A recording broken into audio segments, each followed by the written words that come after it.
ஜீரக சம்பான்னாவே ஒரு ஏழைகளின் ராஜான்னு சொல்லுவோம்.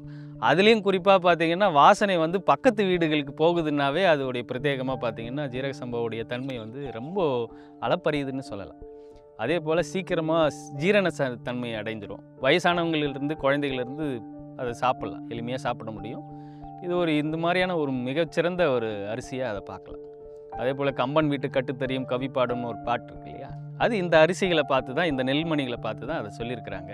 கதிரடிக்கும் பொழுது அதோடைய எழுப்பக்கூடிய ஓசை, அது வயலில் குருவிகளுடைய சத்தம், அந்த வீட்டில் நம்ம சமைக்கக்கூடிய வாசனை, இது எல்லாத்தையும் ஒத்து தான் அந்த கம்பன் சம்பா ஜீரக சம்பாவுக்குள்ள அந்த மாதிரியான பாடல்களை பாடியிருக்கிறாங்க. குறிப்பாக ஆற்காடு கிச்சிலி அதுகளும் அந்த மாதிரியான வயல்களில் கதிரடிக்கும் போது அந்த ஓசை எழுப்போம். இந்த மாதிரியான ஓசைகளை இயற்கை விவசாயிகள் பொதுவாக அதெல்லாம் ரசித்து தான் அந்த பாடல்கள் எல்லாம் பாடியிருக்கிறாங்க.